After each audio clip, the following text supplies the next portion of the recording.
Good afternoon, Council and Mayor Pro Tem, City Manager. My name is Parker Gaunt, and I'm going to be giving a Halloween policy analysis on how to reduce unsafe trick-or-treating traffic. Let's get right into it. So the who, what, when, where, why, and how. So the who is obviously the children, the parents, and the drivers in the neighborhoods, as well as the law enforcement bodies. The what is the increased traffic congestion and distracted driving that occurs during Halloween, which creates an unsafe environment for children, especially during dark hours. The when is Halloween, primarily between the hours of 5:30 and 9:30, depending on if it's a school night or not. Weekends typically last a little longer. The where is the residential neighborhoods within the city of Maple Grove, particularly in areas with high participation, such as Copper Hills or the churches where trunk or treat exists. And the how is drivers that continue traveling through neighborhoods that are crowded with children, where there is limited enforcement and inconsistent traffic control. These all create an unsafe environment. So the nonprofits that are supporting the current as-is policy is the Maple Grove Transportation Freedom Alliance. Their mission is to promote efficient transportation as well as minimize any unnecessary government regulation. Their position is supporting the current policy because any road closures would inconvenience residents, as well as increase any travel times and require additional taxpayer funding. There are some nonprofits that are supporting policy change that would include the Safe Steps for Kids Foundation. Their mission is to improve pedestrian safety through education, safer neighborhood design, and community partnership. And their position is to support stronger Halloween traffic regulations because reducing vehicle traffic would significantly decrease any injuries involving children. So let's get into it. The first policy alternative is to just maintain the current policy. The city currently allows normal traffic operations during Halloween. Speed limits are 25 miles per hour in residential neighborhoods, and drivers can be cited for speeding. Often it is a $150 fine for a first offense or a $300 fine for a second offense. Any reckless driving could land up to 30 days in county jail, as well as a maximum $1,000 fine. There are no road closures for Halloween currently, and extra police patrols are often limited due to the existing staff and overtime budgets. So the anticipated outcome would be around 440 traffic incidents, with 92 minor injuries, as well as up to estimated 5 serious injuries and about 170 traffic citations issued.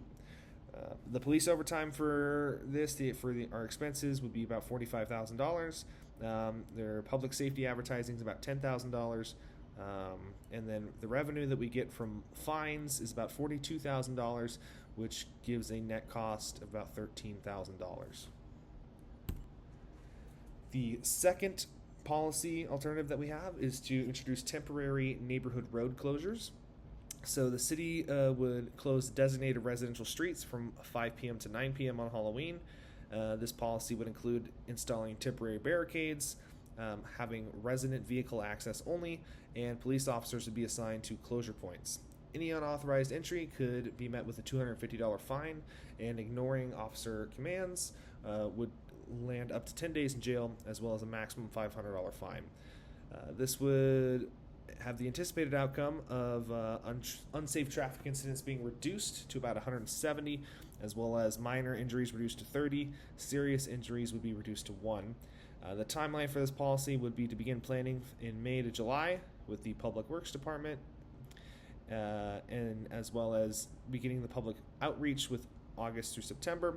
The equipment installation would be in middle to early October, and then obviously would go into effect on Halloween itself. So the expenses would be $95,000 for police overtime, $75,000 for the barricades, $20,000 for the public outreach. That gives you about $190,000 total expense. Traffic fines would be about $18,000 in revenue, giving a net cost of $172,000. Third policy would be to institute safety zones. Instead of closing roads, there would be safety Halloween zones, which would mean temporary 15-mile-an-hour speed limits, flashing warning signs, as well as a volunteer crossing guard program. Speeding penalties in these zones would double to $400. Driving over 30 miles an hour could land you with up to a $1,500 fine, as well as potentially 15 days in jail. We believe that this would allow for 240 unsafe incidents, 45 minor injuries, 2 serious injuries, as well as about 400 volunteers. The timeline would be planning in June. Volunteer recruitment would be July to September, with the sign installation beginning in October and beginning on Halloween. The expenses would be about $155,000 total, and with a net operating cost of about $95,000. So here's the evaluation matrix for public safety cost effectiveness, public acceptance, practicality, and sustainability. Policy 1, those are rated low, high, moderate, and moderate. Policy 2, those are rated high, low, moderate, and Policy 3, those are rated moderate, high, moderate, and high.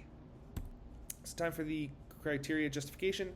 So for public safety, Policy 1 would have few improvements, and it would be unchanged. Policy 2 would eliminate most vehicle traffic and have the safest environment. Policy 3 would lower speed limits and reduce the risk, but it would still allow vehicles. Cost effectiveness for each policy. Policy 1 would have the lowest operating cost. Policy 2 would require expensive barricading and staffing, and Policy 3 would have moderate costs with improved safety. And the public acceptance, Policy 1, it would be familiar, but there would still be concerns with the public for child safety. Policy 2, it would be familiar, but the commuters may oppose road closures. And with policy number 3, balances safety with contained neighborhood access. Policy 1 would be easy to implement because it's what it is. Policy 2 would be hard to implement, and Policy 3 would be somewhat moderate. And then Policy 1 is easy to sustain. Policy 2 would be easy to sustain but expensive.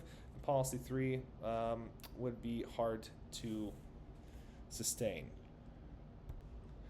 So the conclusion and recommendation is to go with policy alternative number 3. It offers the best balance between public safety, affordability, and community support. Temporary road closures could provide the greatest reduction in injuries, and their high implementation cost makes them less practical for long-term use. Maintaining the current policy is inexpensive, but it fails to significantly improve any outcome. The safety zone program would reduce speed limits, have stronger enforcement, and community participation to lower accidents. Policy alternative 3 is the recommendation option for the city of Maple Grove. Thank you very much, and happy Halloween.